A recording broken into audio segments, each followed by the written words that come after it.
Hello అందరికీ ఈరోజు నా స్టైల్లో గుత్తి వంకాయ కర్రీని చాలా అంటే చాలా సింపుల్గా ఈజీగా ఎలా చేసుకోవచ్చో చూపిస్తాను. చూడండి, వీడియో ఎండ్ వరకు చూడండి, స్కిప్ చేయకుండా. బ్యాచిలర్స్ కూడా చాలా ఈజీగా చేసుకోవచ్చు ఈ కర్రీని. బౌల్లో వాటర్ తీసుకొని అందులోకి కొంచెం సాల్ట్ వేసుకోండి. ఇప్పుడు వంకాయకి 2 సైడ్స్ కూడా కట్ చేసుకొని వాటర్లోకి వేసేసుకోండి. స్టవ్ పైన కడాయి పెట్టుకొని హీట్ అయ్యాక కొంచెం పల్లీలు, ధనియాలు, జీలకర్ర, ఒక 5 or 6 క్యాష్యూస్ కూడా వేసుకొని కొంచెం 1 minute వేయించుకోండి.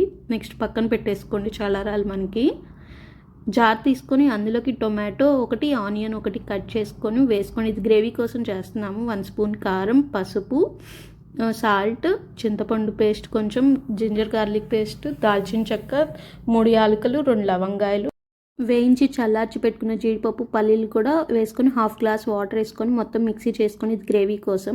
నెక్స్ట్ స్టవ్ పైన కడాయి పెట్టుకొని కొంచెం ఆయిల్ వేసుకొని వంకాయలు ఇలా ఒక్కొక్కటిగా డ్రాప్ చేసుకొని, వంకాయలు ఇలా మగ్గిపోయాక ఆ గ్రేవీ మొత్తం కూడా దీనిలోకి వేసేసుకోండి.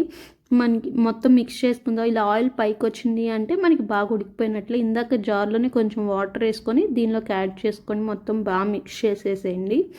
నెక్స్ట్ అందులోకి అది కూడా కొంచెం బాగా ఉడికిపోయాక డ్రైడ్ కోకోనట్ పౌడర్ 1 స్పూన్ వేసుకోండి. అలా 1 minute వదిలేసేయండి, వేసి తిప్పేసి. అంతే, మన కర్రీ అయితే కంప్లీట్ అయింది. ఇంకా ఫైనల్ కొత్తిమీర వేసేసి దించేసుకోవడమే. కర్రీని చూసి టెంప్ట్ అవుతున్నారా? అయితే మీరు ట్రై చేసి మీకు ఎలా వచ్చిందనేది కమెంట్ చేయండి. చాలామంది వీడియోస్ చూస్తున్నారు కానీ ఇంకా సబ్స్క్రైబ్ చేసుకోవట్లేదండి. సబ్స్క్రైబ్ చేసుకోవచ్చు కదా.